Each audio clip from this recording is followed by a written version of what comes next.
ભાભર પંથકમાં ચોમાસાનો પ્રારંભ થતાં જ ગામડાઓમાં વરસાદી પાણી છે તે ભરાતા લોકોને હાલાકી ભોગવવાનો વારો આવ્યો છે। ત્યારે ભાભરના જોરવાડા ગામની તનવાડ ગામને જોડતા કાચા રસ્તા પર વરસાદી પાણી ભરાઈ ગયા હતા, જેથી વિદ્યાર્થીઓને અને ડેરીએ દૂધ ભરવા જતા ગ્રામજનોને ભારે હાલાકી પડી છે।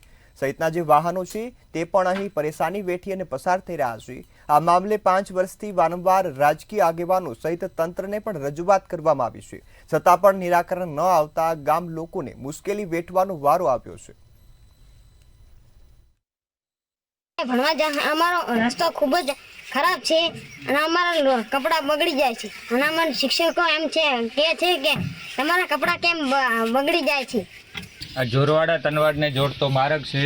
આની અંદર 60 થી 70 છોકરા બધા ખેતરોની અંદર અત્યારે વસાવટ કરે છે, તો એમને જવા આવવામાં બહુ એટલે બહુ મુશ્કેલ પડે છે। જે હજી થોડું ઘણું આ મોટું છોકરું છે એ તો કદાચ ચાલીને આવી શકે, પણ નાના નાના છોકરાઓને તેડી અને એમને વાલીને મૂકવા જવા પડે એવી પોઝિશન છે આ રસ્તાની અંદર, જેથી કરીને બાઇક પણ નથી ચાલતું।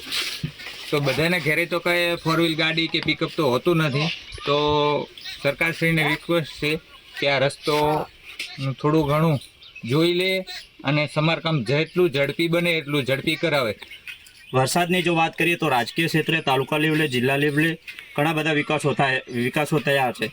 ગામથી ગામ જોડવાના રસ્તા પણ આપણે કાર્યક્રમો સાંભળ્યા છે, પણ આ નાના નાના ભૂલકાઓ છે જ્યાં 2 થી 2.5 કિલોમીટર એમને ચાલીને આવવું પડે છે, ત્યારબાદ એમને સ્કૂલ જવું પડે છે। અને અત્યારે તમે પાણીની આપણે વાત કરીએ તો પાણી જે સમાંતર જે માર્ગમાં ભરેલા છે એ ઘણા બધા પાણી છે, તો નાના નાના બાળકોને જે ભણવા માટે જે બહુ મુશ્કેલ જે તકલીફ વેઠવી પડે છે